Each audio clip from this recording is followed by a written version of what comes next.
Ang unang pagbasa mula sa aklat ni Sirach.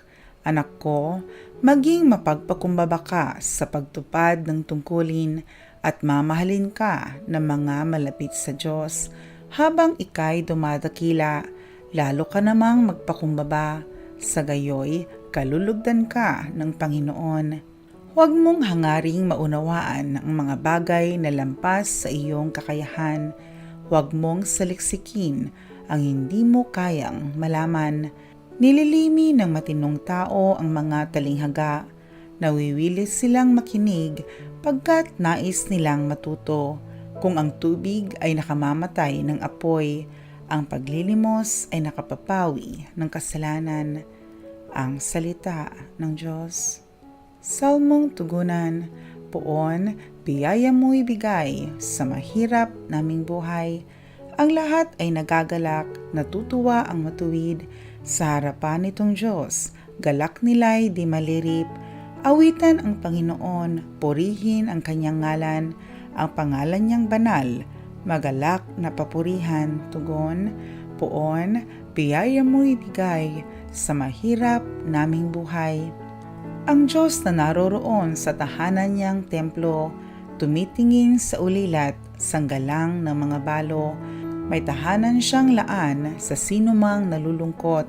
Ang bilanggo'y hinahango upang sila ay malugod. Tugon, poon, biyaya mo ibigay sa mahirap naming buhay. Dahil sa iyo, yaong ulang masagana ay pumatak, lupain mong natuyunay na nariwa at umunlad, at doon mo pinatira yaong iyong mga lingkod. Ang mahirap nilang buhay, sa biyaya ay pinuspos. Tugon, poon, biyaya mo ibigay sa mahirap naming buhay. Ang ikalawang pagbasa mula sa sulat sa mga Hebreo.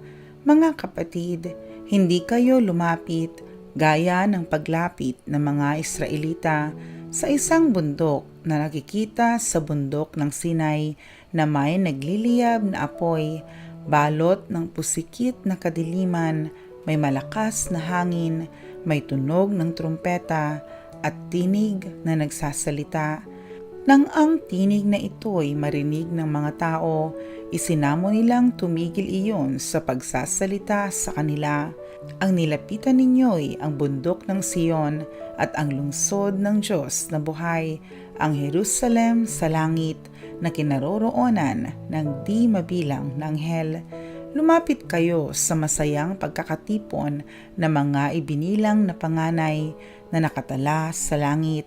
Lumapit kayo sa Diyos na hukom ng lahat at sa mga espiritu ng mga taong banal na naroon na sa dakong inilaan sa kanila ng Diyos. Lumapit kayo kay Jesus, ang tagapamagitan ng bagong tipan. Ang salita ng Diyos. Ang mabuting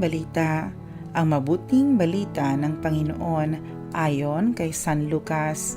Isang araw ng pamamahinga, si Jesus ay nanyayahang kumain sa bahay ng isang pinuno ng mga Pariseo at binabantayan nilang mabuti ang kanyang mga kilos.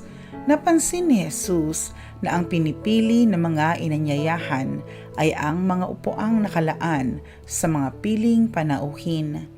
Kaya't sinabi niya ang talinghagang ito, kapag inanyayahan ka nino man sa isang kasalan, huwag mong pipiliin ang tanging upuan, baka may inanyayahang lalong tanyag kaysa sa iyo.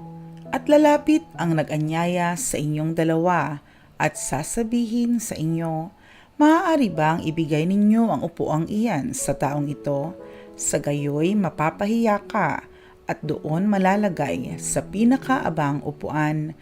Ang mabuti, kapag naanyayahan ka, doon ka maupo sa pinakaabang upuan, sapagkat paglapit ng nag-anyaya sa iyo ay kanyang sasabihin, kaibigan, dini ka sa kabisera. Sa gayon, nabigyan ka ng malaking karangalan sa harapan ng mga panauhin.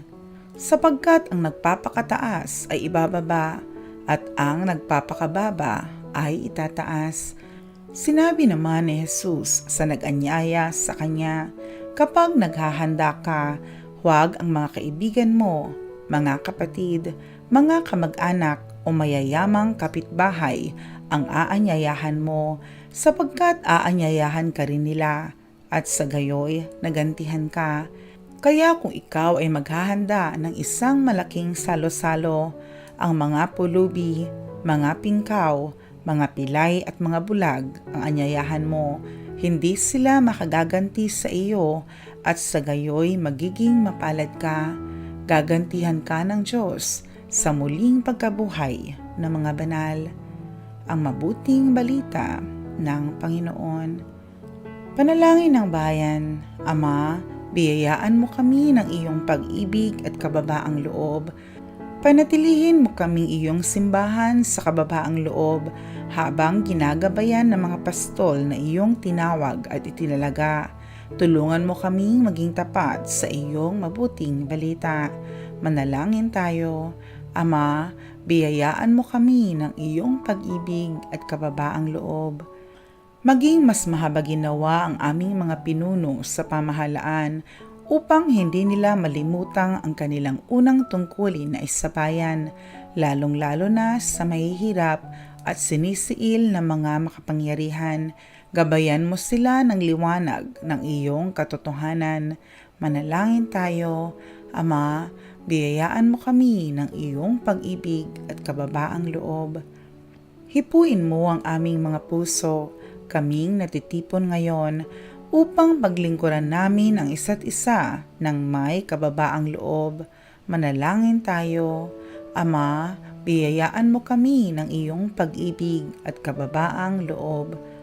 Yakapin mo ang mga yumao naming kapatid sa iyong wagas ng pag-ibig. Pangalagaan mo ang naiwan nilang mga mahal sa buhay at mga kaibigan. Manalangin tayo. Ama, biyayaan mo kami ng iyong pag-ibig at kababaang loob. Sa ilang sandali ng katahimikan, itaas natin sa Diyos ang ating mga pansariling kahilingan, gayon din ang mga pangangailangan ng ating pamayanan. Manalangin tayo. Ama, biyayaan mo kami ng iyong pag-ibig at kababaang loob.